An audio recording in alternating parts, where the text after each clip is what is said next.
अस्सलाम वालेकुम प्यारे बहन भाइयों। ये आज की छोटी सी वीडियो है, आज का व्लॉग नहीं है।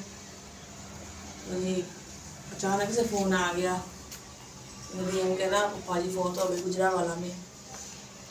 तो बहुत ही अफसोस होया, अल्लाह तला ने मफरत फरमाए उन्होंने बीवी नूं उन्होंने बच्चों अल्लाह तला सब्र जमील अता फरमाए आमीन। इतनी दूर है बंदा जा भी नहीं सकता, गरीब आदमी वास्ते बहुत ही मुश्किल है।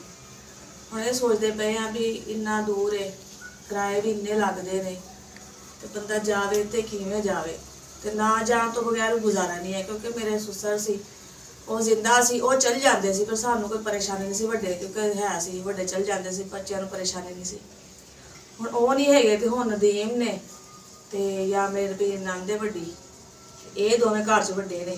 अगर असी भी ना जाइए तो भी अच्छी गल नहीं है, क्योंकि वो हर दुख तकलीफ ते साथ देंदे ने, वो उस टाइम ही आ जाते हैं। कोई दुख हो तकलीफ हो, वो इन्नी दूरों भज्जे ही आते भी चलो पता करके देख के आइए। हुण उन्हां ते ये टाइम है तो साडा भी जाना जरूरी बनता है। लेकिन परेशानी है कि गरीब आदमी वास्ते भी नज़दीक हो बंदा उस टाइम उठ के चल जाता है।